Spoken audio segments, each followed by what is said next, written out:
What's up, guys? Team Survival here. I'm Leo. Behind the camera is Juan. Today we won a Win-A-Mat with Vanquish Soul. Shout out to our sponsor Ronnie. Unfortunately, we weren't able to get our team shirts in time due to unforeseen circumstances, but we want to give our sponsor a shout out. Yeah, but this deck is a lot of fun. It's really good. Once you figure out the ratios to make sure that you're getting to Raisin, the deck, really, the ceiling is as good as you are as a player.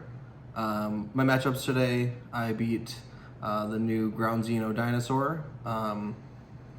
One game, really, Joel put in a lot of work and I just out-resourced him. The other game, I opened Pink Kurikara with the I put in one TC Boo, and after breaking the board, I set it up and established control. I can't believe I put it in and I saw it. That was awesome. Game 2 was against a really good Dark World player.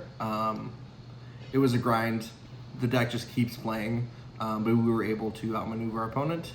And then for the championship, I faced off against Cash, and this deck bodies Cash, so it was a quick 2-0. No respect. It's fine. It was just an easy matchup. The deck just flat out won.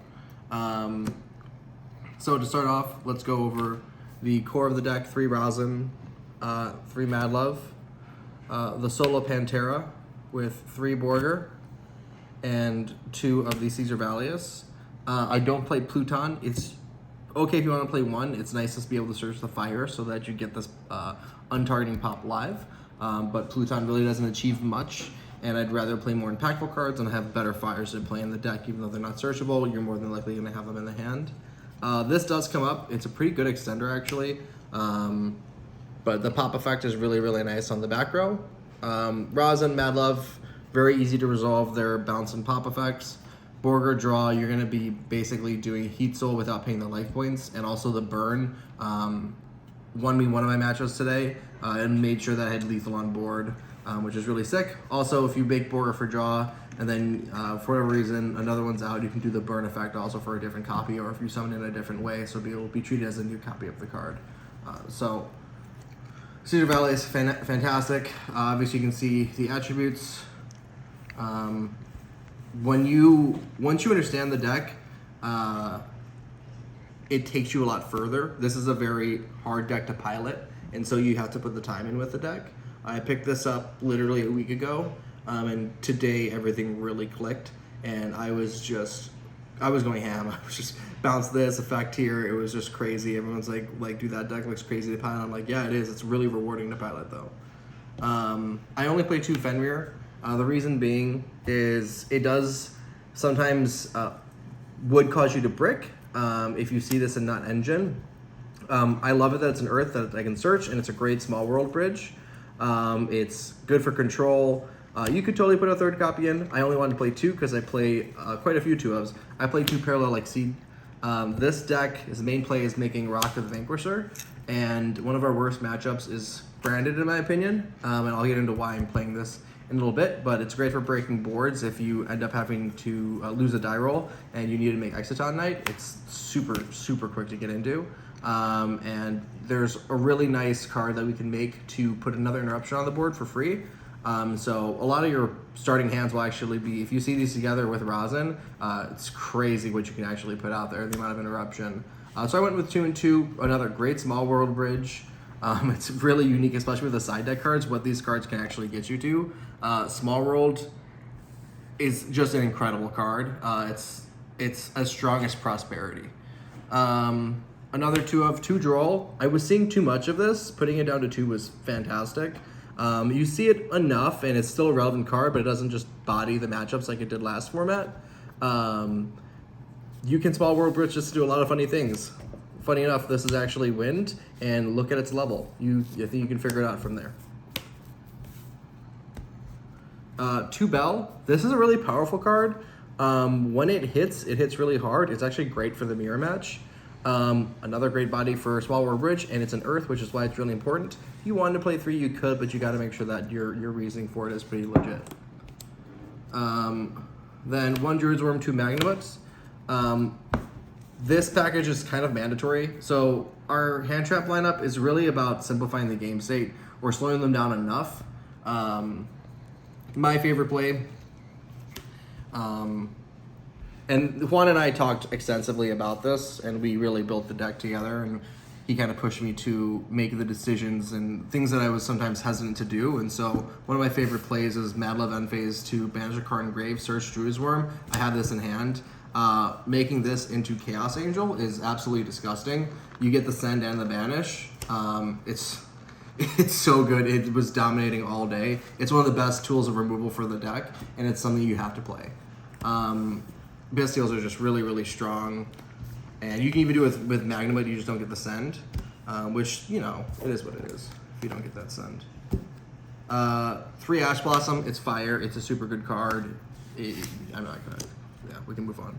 Great Small World Bridge. And then the best card in the deck, 3 quick card Diva Incarnate. I break every board with this card. It's just insane. It helps so much with the decks. The deck baits out so many things, and then you drop this down. Sometimes it's at like 6,000 attack. You're stealing a card in grave. Actually, the other day I stole a Dragoon. I just ended up getting super polyed on it, but it's just too good. Tributes for cost, summoning condition. It's just one of those cards that you have to play in the deck. At first, I was only playing 1 to Small World Bridge to it. This is the mandatory 3 of in the deck. 1 Dogran, Small World Bridge to get to Kuikara. Yeah, and also in its own right, it's really, really powerful. 3 Staker Soul, obviously with all the fires in the deck, one of the main ways to get to Raisin, or if you have Burger or Mad Love to get to the other one and then keep drawing. This is an unbelievably good card. It is not a Vanquish Soul card though, so you cannot search it off of Mad Love. 3 Small World. This is more powerful than this card. 2 Prosp. Prosp can be a little conflicting with Borger, but like for the most part, I'm only ever going to banish 3, and the 3 that I'm banishing we'll get into later. I was playing this at 40, and I was like saying to Juan, man, I should play Prosper, I should play Small World the other day, and I'm like, no, I'll play them both. And he's like, you're crazy. And I'm like, I'll play them both. And like he pushed me to put the deck to 42, which it made the deck more consistent to getting to Raisin, even though the card count is higher, and it changed the fact that though there's more cards in the deck, the total outcomes and possibilities of what you could draw in your hand made it so that it was less likely to break. And I'm a Yugi Boomer, so I'm like 40 cards, but it's actually correct to play it at 42 and play both of these cards.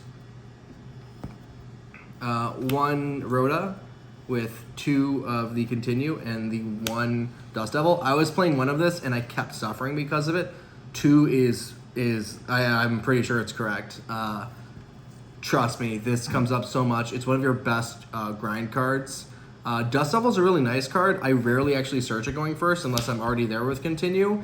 It's a pretty good interruption. You're usually only flipping 2 monsters. Sometimes it's only 1. It's a really good card though.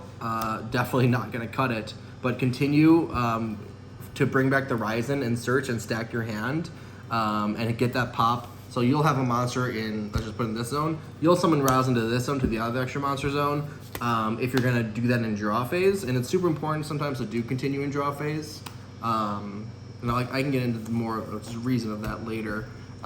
Sometimes it's better to do it in draw phase than not to actually wait. That's it for the main deck. So it's 42. You have everything you could ever want. Tons of engine, tons of board break, tons of hand trap, tons of like a combination of both. I think that this is really unique. I don't think a lot of people play Parallel Exceed. But if you think of like Trap Tricks and Math Mech and stuff, where it's just kind of like a mid-range deck like this, Parallel Exceed makes a lot of sense. We'll move into the extra deck. So 3 Rock. This is mandatory. We're not going to discuss this. 1 Lingoriabo. I don't want to be Ibly locked, and I actually did win a game because I was able to make this with a Parallel Exceed that got impermed. And then I had a Trap Negate, which came up. It's also not evenly matched, which can hurt the deck. 1 Cerberus, 1 Phoenix. You can play the Security Dragon. I chose to play these. I like the draws, and they're more than if I need. I have other cards instead of the Security Dragon to make my outs.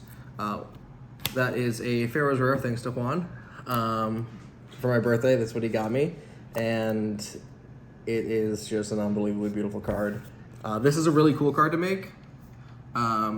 It is kind of a fallback plan. It's easy to make, and you can make it with Borger or other cards to make it basically hard to get rid of. It's a great banish effect on top of that. It's like having another Fenrir in a sense.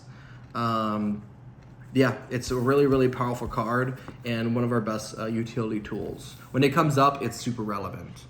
One, Underworld the Goddess. We can put a lot of bodies on the board, and sometimes there's that card that's really hard to remove.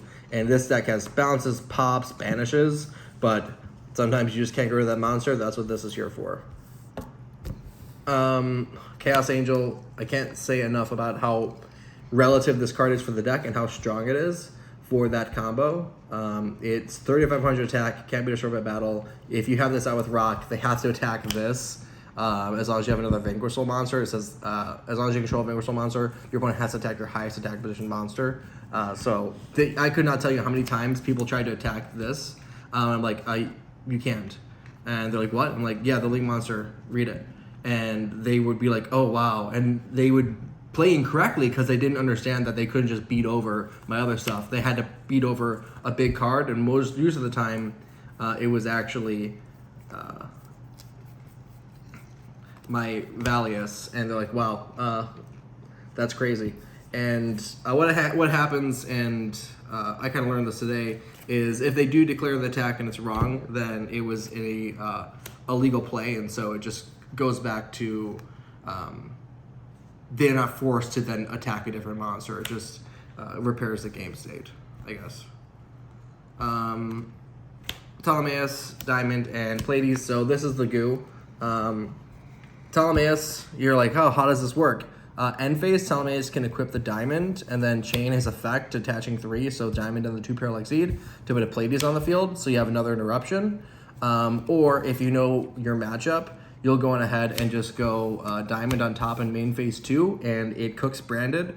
It's a negate. They can't send, which stops Quem and Branded Fusion. On top of that, anything add back to hand would be banished instead.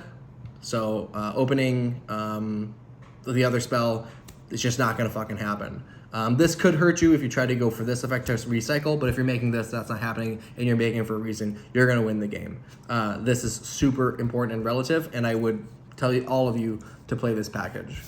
It's tough giving up those slots, but this deck has a lot of flexibility in what it plays in the extra deck. Last but not least, Plan B and sometimes Plan A.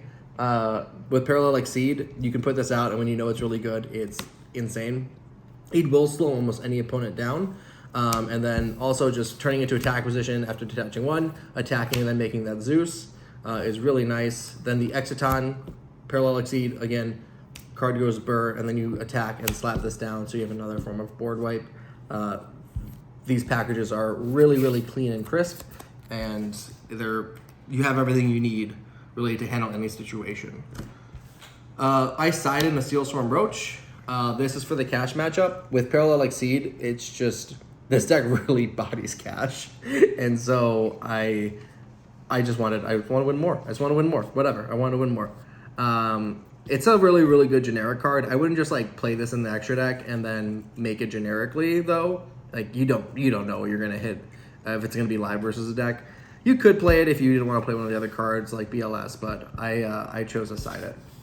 Then we're gonna go with 3 evenly matched. I was playing this at 2, and I kept siding in only 2 Cosmic Cyclones, and I was like, damn, I wish I actually had a third evenly in most of my scenarios. So I changed it. Cyclone's great, especially because we lose super hard to Rivalry. Closing match not as much because we can just flood Darks, and Darks are good enough to win the game. But Rivalry really, really hurts, and I wanted something to hit this. Skill Drain doesn't really hurt this deck that much because you tag out from hand, so you can get a lot of big bodies on the board. It can be tough, but for the most part, you're in a pretty fine situation if they flip it on top of you.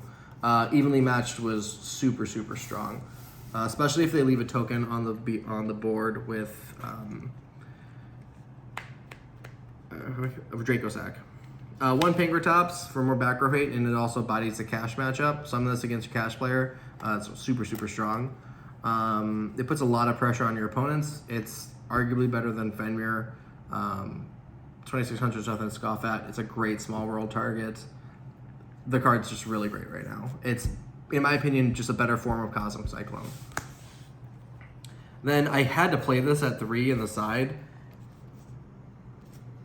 The deck abuses it. I mean, we're just not the same types, and it can really shut down your opponent. You could make a case for 3 in the main. I saw some lists not playing it. I cannot have a deck that's able to access this and not play it. It's just such a really strong floodgate, and floodgates win games. Last but not least, we play Eradicator with Trap Trick and then 2D barriers.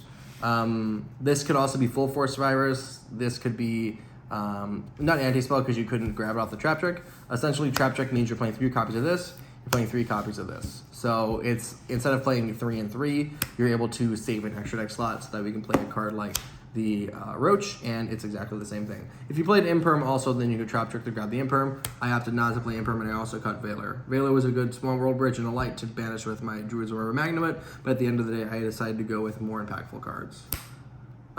That's it for the deck profile. This did win the Win-A-Mat event. Tomorrow we'll enter the Giant card and hopefully take that one down and some other events. I feel very comfortable on the deck, and I think that we will get some more performances and take some more events down. So for now, that's it from Team Survival. This is Leo signing out. Juan behind the camera, you got anything you want to say? Nope. Peace.